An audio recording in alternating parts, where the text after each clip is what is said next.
Good afternoon. A special welcome to our host school, Hidden Cove STEAM Academy in Southwest Independent School District in San Antonio, Texas. So hello to all of y'all. Hi, can you say hi? Good, great. My name's Wayne Fagan. I'm chair of D. Howard International Education Foundation. Thank you for the opportunity to be with y'all this afternoon. And thanks to all the other stakeholders that are with us today. Uh, uh, we, from our side, D. Howard International, or I call it DHEDF, and UTSA, Classic College of Engineering and Integrated Design, co-hosts this call with our speaker and the team from the speaker's company.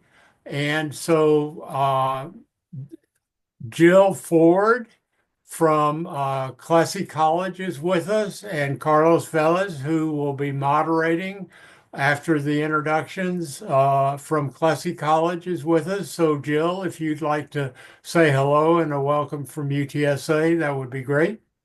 Thank you so much, Wayne. So yes, hello everyone. We're so excited to be here with our students from Hidden Cove STEAM Academy. The University of Texas, San Antonio, UTSA, Classic College of Engineering is so happy to be in partnership with the D. Howard International Education Foundation on this rural STEM initiative. And so very happy to be here, and a big hello to all the students in the audience and teachers, and really pleased to participate alongside the Aerospace Corporation. Thank you.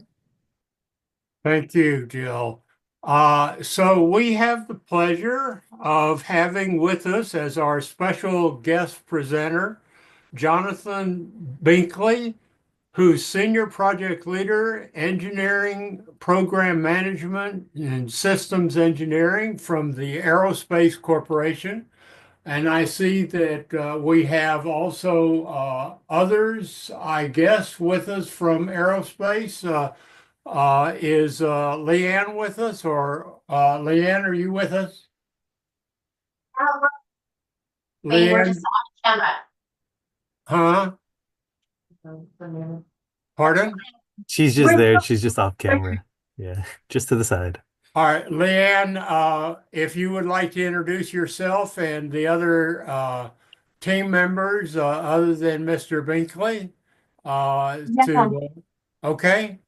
Wait, this is Leanne McKinley, and we're in our famous Mission Operations Center here with John Binkley, who's going to talk to you guys about rockets and launch. And we have Lauren Gandera, who's in the back, and Roxy Gabre, who's supporting up here too. You might see them later, but we're excited and ready to get going on this. Thanks so much for having me. So I hope I haven't missed anyone. And so Carlos, I'll turn it over to you and to Mr. Binkley, and I'll sit back and enjoy the show. Awesome. And so we'll get started here in just a second. I just wanted to say one thing before I pass it off to the speaker. So I'll be helping, just making sure everything runs smoothly here. And one thing that we'll do is at the end of this presentation, we're gonna have time for questions. So as we're presenting to you today about rockets and launches, I want y'all to think of some, if you have questions, try to remember them. Try to think of questions along the way, because we love to get questions and to have a discussion with you at the end of this. So please feel free to think of some things, and we'll talk to you at the end of this. And with that, I'll pass it over to Mr. Binkley for the presentation. Okay, well, welcome to this is from California, El Segundo, and we're going to give a little talk on rockets and satellites. And like I said, feel free to ask questions at the end and write them down. Anything that I say that you don't quite understand or you want to talk a little bit more about, love to hear from you. So let's see. How important is space? There's going to be a video right now on why we go into space. Probably much more than you all realize. About satellites. While we can't see them, thousands of satellites and other technologies floating around in space actually help us do many of the big and small tasks to get through each day better. Remote sensing satellites, which collect data from energy reflected or emitted from Earth, weather satellites, which provide the forecast, positioning, navigation, and timing satellites, or PNT, such as GPS, and communications satellites. The main difference? The first three categories collect information, while the fourth transmits information. So just how much space do you use on a daily basis? Let's take a look. You wake up and check the weather on your phone. First, a positioning, navigation, and timing satellite determines your location. Next, a remote sensing satellite and a weather satellite provide the forecast. Next, you check your stock portfolio. Then a communications satellite provides information on your stocks. It's only 8 a.m. and you've already used all 4 types of satellite-based capabilities. You will continue to use all of those satellites throughout the day again, and again, and again. This is just one example of how every day, space is becoming more and more valuable to how we live our lives, even if we don't always see it.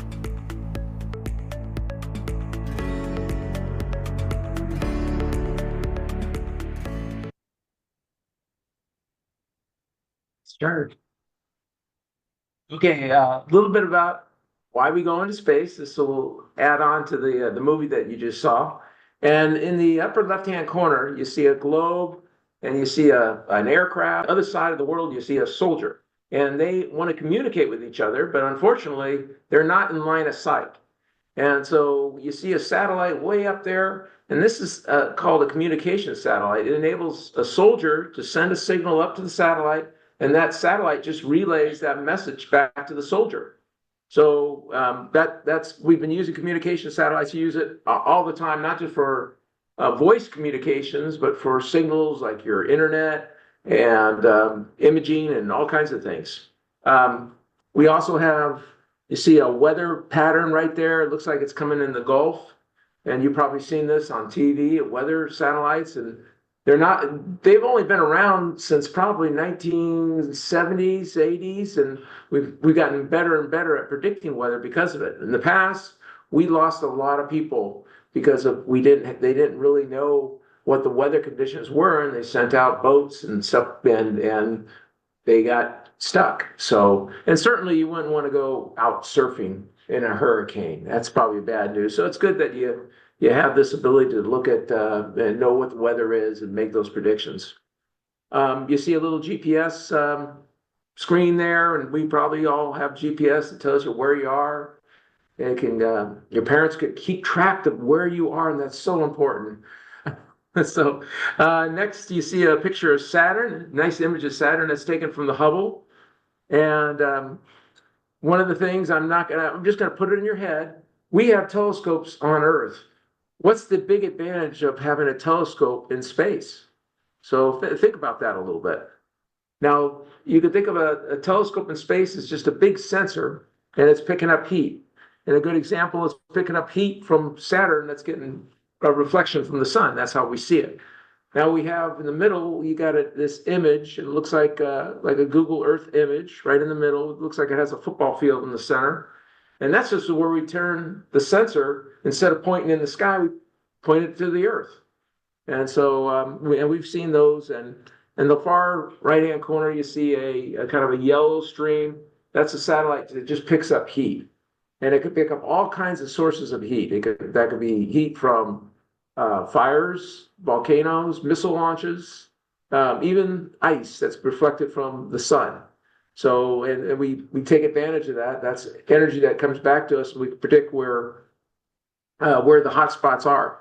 And you see somewhere in Indonesia, a big red blob. And that was actually, when this image was taken, that was a huge forest fire in Indonesia. And I'll talk a little bit about that as we go. So next page. Okay. So first, before we get into this, I want to describe a little bit about orbits. And you can think of this as an oversized satellite, but it goes around. You can think of the Earth over here. You can think of the orbit as the racetrack going around the center of the Earth for satellites. And this is what we call a low Earth orbit. It's only about 300-400 miles above the Earth's surface. It could be a little bit lower. And it takes exactly 45 minutes for this satellite to make one revolution. This is in what we call a low Earth orbit. go all the way around. That takes 45 minutes. No, 90 minutes. Sorry. It takes 90 minutes. So during that 90 minutes, the Earth is actually moved. So we make one revolution, and during that time, the Earth is moving. It's moving at the rate of 24 hours in one day. And so the next time we do a Passover, we're not seeing what we saw before because the Earth has moved. So that could be a problem. So one of the things that we do, we invented what we call a geosynchronous orbit. Call this the granddaddy of all orbits. Can everyone see that? Does that show up? Mhm. Okay. And I don't know whether I need a volunteer from the audience here just to hold it up on that side. Actually, and the nice thing about this orbit, slide me the satellite. This is the satellite, and its solar arrays were lost, I think. So the nice thing about this orbit, it takes 24 hours to make one revolution. Remember, the low Earth orbits took only 90 minutes. And like I said, the disadvantage, you go around in 90 minutes, the Earth has moved, you're not looking at the same object you were before. But now, this satellite is moving at the same rate as the Earth is curving. And so it stays right above where you are on Earth. So if you got a, let's say, a satellite TV, you got your dish pointing at the satellite, and that satellite's in geosynchronous orbit, it's always going to be above. As the Earth turns, that satellite's turning at the same rate. So you don't have to adjust your antenna dish. Okay, thank you. So now the question is, how do we get these satellites into Earth? So I always like to see, let's take the analogy of a baseball. I take a baseball and I throw it. Let's say I throw 60, 70 miles an hour. It's going to go, everyone's laughing right now, but maybe I can throw it 60, 70 miles an hour. I throw it, and that baseball goes a little ways, and we got two forces acting against that baseball. One is air pressure. Right when we release it, it's going as fast as it's going to go. It just starts slowing down. Right when it releases from my hand, that baseball starts slowing down because of air pressure. That's one force. The second major force is the gravity of the Earth is pulling the baseball down. So if you don't have a backstop, you're going to throw it. It's going to go a little ways, and air pressure is going to slow it down, and gravity is going to push it down. Now, we can't get rid of air pressure. Well, we can. If we had a mountain 100 miles high, on top of that mountain, and we don't have any mountains that high, but let's pretend we do. On top of that mountain, there's very little air pressure. So now if I throw that baseball, there's very little air pressure. It's not going to have that force acting on it, the air pressure, but it's still going to have that pesky gravity acting on it. It's going to go a little ways and then land. And you can see the little picture of the baseball guy. He throws it, B1. He's only throwing it 200 miles an hour. It's going to go a little ways and land. Next time he gets the relief pitcher, throws it harder. He throws 10,000 miles an hour. It's going to go a little bit further, but it's going to land. Be somewhere in Greenland. Now we get the relief pitcher, the best pitcher we got. He throws 17,000 miles per hour. He releases that baseball. Again, we don't have to worry about air pressure. He releases that baseball. Now the Earth, the gravity is still pushing that baseball down, but it's pushing it down at the same rate that the Earth curves. So you can theoretically put a baseball into orbit. Now, you got two problems. One is there's no mountains 100 miles high. Mount Everest is the highest, and that's not 100 miles. So that's problem number one. Problem number two is there's no one that can throw a baseball, or for that matter, anything at 17,000 miles per hour. So you need rockets. And what rockets do is they provide the power to get that satellite into orbit. It gives you, first you have to go up, and then you have to get it out of the Earth's atmosphere, and then you need to give it that push. So they work on Newton's third law, and that says for every action, there is an opposite and equal reaction. And everyone has seen that in a balloon. I'm going to blow this up.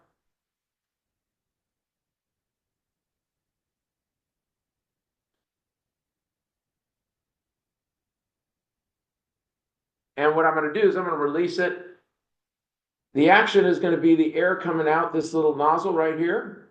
The reaction is this balloon's going to skirt across the room. That didn't work so well, but you get the point.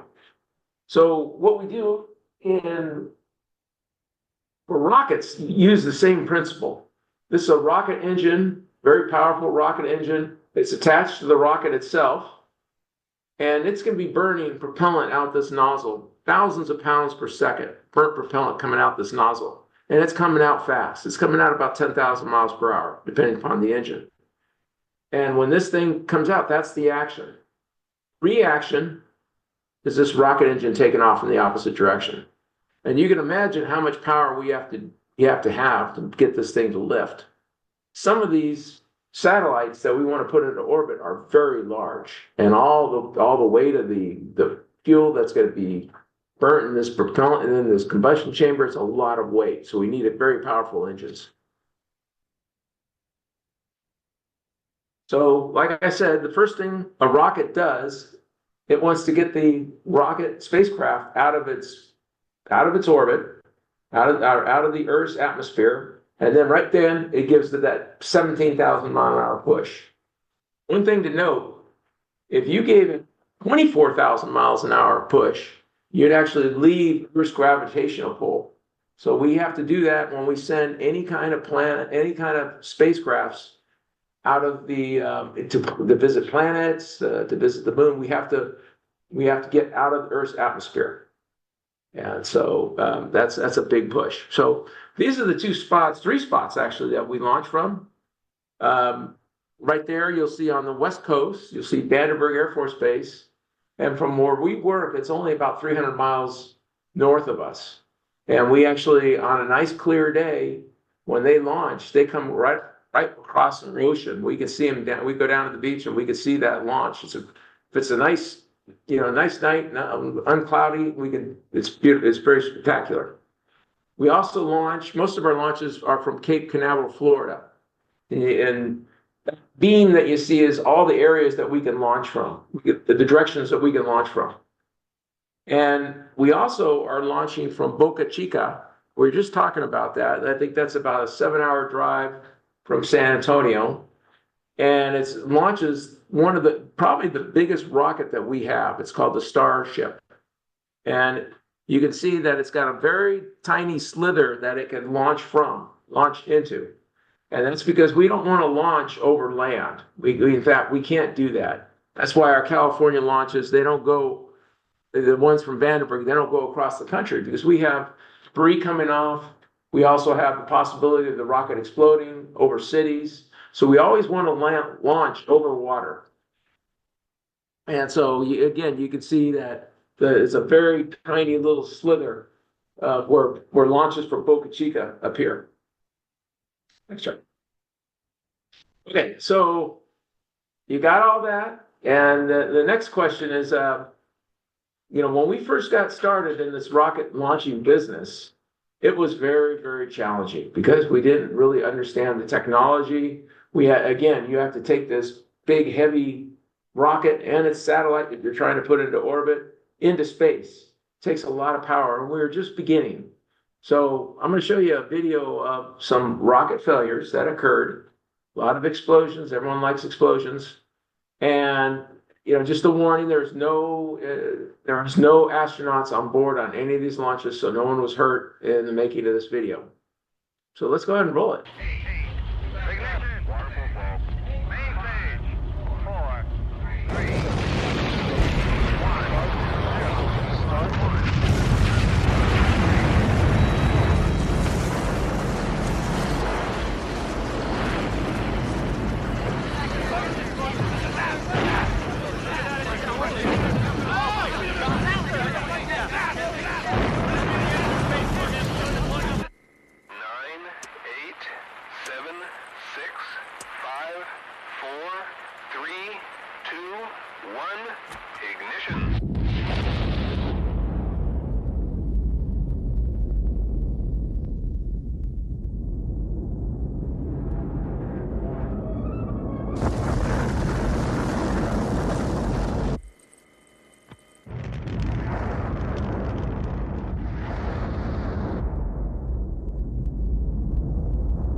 6. Ignition. Ready? There she goes. Right in the blockhouse. Right in the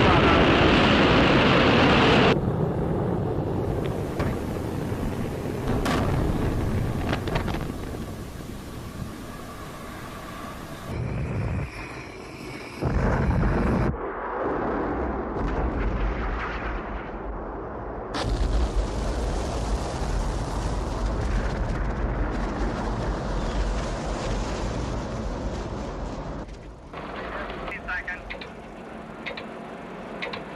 2, 1. Fire command. Fire command.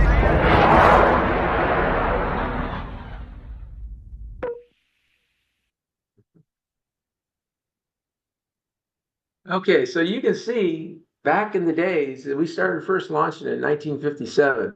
And back then, it was really a coin flip whether the launch was going to be successful or not. And now our launches are very successful, probably on the order of 98%, 97% of the launches are successful.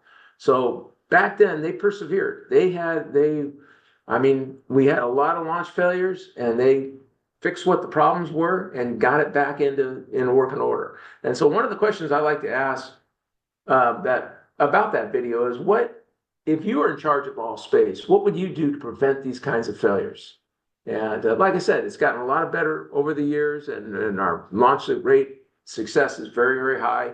But you can imagine back then how devastated those people were working on these rockets, but they kept going. They did not stop. They kept trying, and it was hard.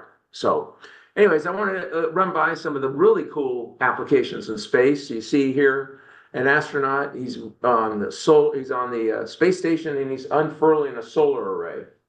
And why I like this image is because it really, for youngsters like yourself, you have the opportunity to be in that astronaut suit.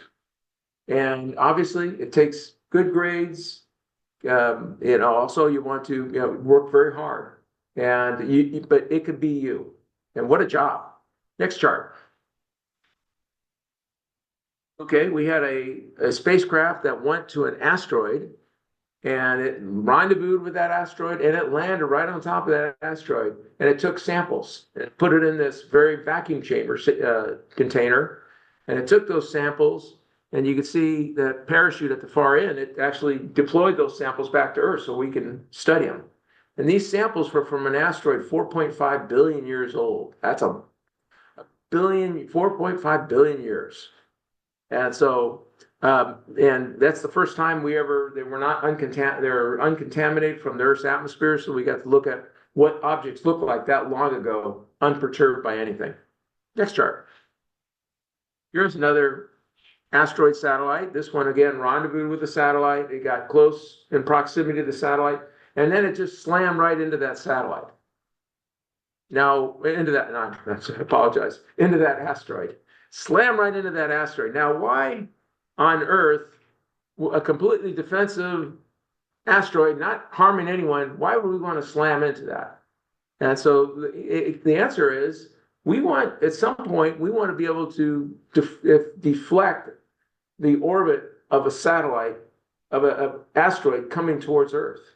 And so that's one of the things we wanted to do with this experiment here. We slammed into that asteroid, and we measured how much movement that took place on the asteroid, and would that take it off course to come into the Earth? This was no threat to the Earth. We just wanted to see this as an experiment, and we have models and simulations and computer generated analysis to determine, how much power we need how much energy we need to defer an asteroid. But this is the first time we actually did it. There's nothing better than actually doing it than a lot of simulation. So next chart. And now we have the ability to actually land our boosters. If they fly up, they deploy the satellite, and then they come back and land. And I'll give you a little demo today, a little time. Yeah, give you a little demo of that. This is a SpaceX Heavy launch. Takes off, a lot of fire and smoke. Once these side boosters are used up, all the components used up, they separate from the booster, and they come back to the launch site to do a couple burns, and then they land. And so SpaceX gets to use these again. So, and this right here is what we call the fairing, and this is where the rocket is. Right here, this is where, this is where the spacecraft is. So this is the whole reason for this rocket is put the spacecraft into orbit. Next chart. Okay, if you have a satellite that your college has built or even your high school has built, you have the capability to go online and get a spot to launch that satellite. That was never available. Anyone can go on this page, you give it the weight of the satellite, what orbit you want to put into it, it'll pop out a value. And I think this was, I can't see it. I think it's $500,000, and it's how many pounds, how many kilograms? Just says 90 kilograms. Yeah, 90 kilograms. So that's 160 so pounds. And it sounds like a lot, but it's like I said, that capability was not available in the past. If you had a satellite that you built, you'd always have to look for someone to hitch a ride, really. And a lot of people would say no. So, okay, next chart. This was taken from the James Webb Telescope. And here the mirrors are extended. They extend out to about the size of a tennis court. And think about that. They have to get furled in to fit inside of that fairing right here. This fairing is only about 12 feet. No, it's more than that. It's about 15 feet, 16 feet wide. But this thing, the size of a tennis court, has to get furled in. So the James Webb Telescope is taking amazing images. This is the what is it? Fingers of a Creation, like that. Yeah, spectacular images being taken from the James Webb Telescope. Okay, next chart. Okay, and we're developing right now. Google is actually developing a satellite system, a constellation that detects forest fires, and their requirements are to detect a forest fire within 20 minutes. And they can pick up a fire about the size, half the size of this room. So next chart. And this, you guys have probably heard about our LA fires. And this, I wish this service was available because we might not have had all the devastation we had. So this is each one of these, you see the globe with all those blue lines, and each one of those dots is a satellite. There's going to be about 500 of these satellites in low Earth orbit. And that's how we're going to be able to detect these fires. And they can't have a lot of false alarms. If you're camping and you have a little fire, they can't use it. So it's a AI machine learning technique that they look at planned fires and detect them. That's something you want to look at, and something not you want to look at. So it's going to revolutionize how we do firefighting. Okay, and then each little grid right here, like I said, each one of these things is about the size of a classroom you could think of, and it could detect anything that small. Okay, so now what we're going to do, this is the fun part, we're going to support a launch. And so a little bit about radio protocol, sure. And so this is just, we want to be, when we're sitting down for a launch countdown and you're looking at the rocket, you're looking at data from the rocket, and you are going to be making the decision whether to go or no go. It's very important to be very clear. You don't want any ambiguities or mistakes to happen just because you didn't explain something correctly. So we try to use radio protocol pro words. So instead of yes, we say affirmative. And the reason is if we're talking about something and we say yes, it rhymes with guess, it rhymes with mess. It's so there could be mistakes made because we affirmative is very, very clear that what we mean. And so these are some of the pro words that we try to use when we get a chance. Another thing that we do is instead of using your name when we communicate, we use the system that you are responsible for. That is your call sign. So if you're responsible for the avionics systems, that's what you are, avionics systems. If you're responsible for the rocket engine, you are rocket engines. You're responsible for the propulsion system, you're propulsion. And that way, when you get on the line, you say, this is propulsion, everyone knows what you do. You can't say, hey, this is John. Well, what does John do? And there might be many Johns. So we want to use, in this case, we always use as the call sign, the system that you're responsible for.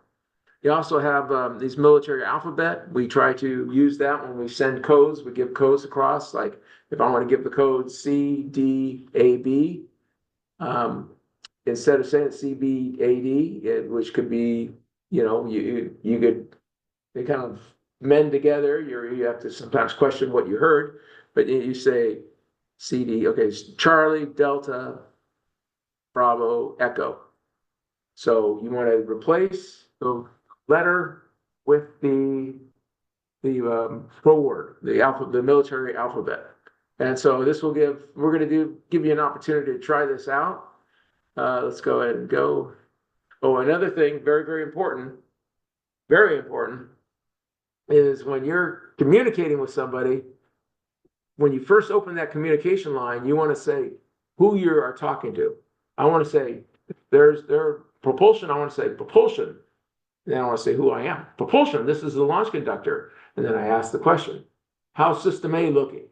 So when we initiate the conversation, we always have to first lead it off with who we're talking to and who we are. That's very important. Okay, so Or actually, just John, sorry, 1 second, just to like quickly interrupt here. We do have a hard stop at 1:55, so the class is gonna leave in just a few minutes. So I figure if we want to go ahead and just jump to questions to see if we can maybe get some things from the students to make sure we're not running too long here. we're we got a hard stop in how many minutes? 4 minutes.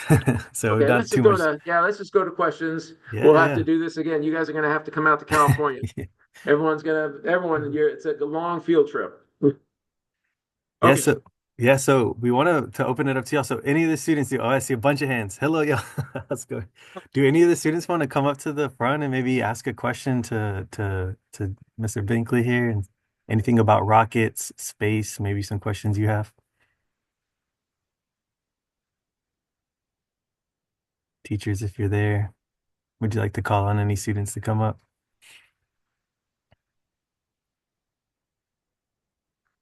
it's your chance. Yeah.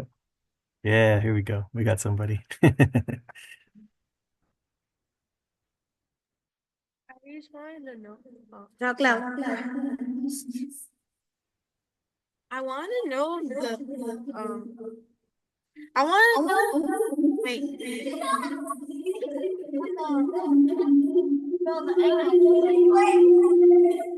What I was trying to say is, when is the time that NASA is gonna like go to like Mars or something? When is NASA going to Mars? Well, we've already been there. We have not sent humans there, but we've sent robotics there, and we've had a couple missions to Mars. We're still a little ways away from sending humans to Mars, because you have to go through it's going to take it's a 7-month journey. It's a long time, and there's some hurdles we need to do, technology hurdles. We are going to get there though, maybe in my lifetime. And I always like to ask, who in the auditorium wants to go to Mars?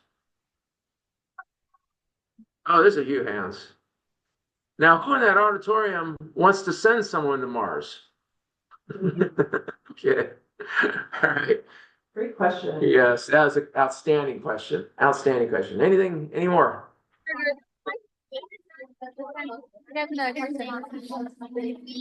How long does it take to build rockets? How long does it take to build rockets? Oh, to build a rocket. Well, if you know the design, you know what you're building, you've already built a couple of them, it takes about a year to build a rocket. And you got to think, these rockets are about the size of a football field. They're big. There's a lot of structure. There's a lot of electronic gears that works, automatically to open up valves and things like that. And it all has to be very, very light. It has to be light and very, very strong.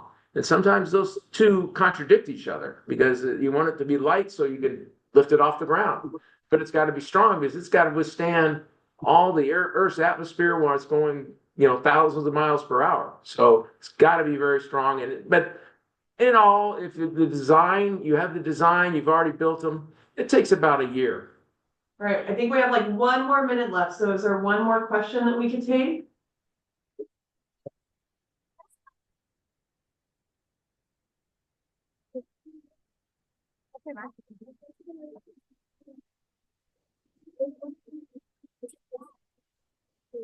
He's running up. He's in the back. These are really good questions, by the way. Outstanding.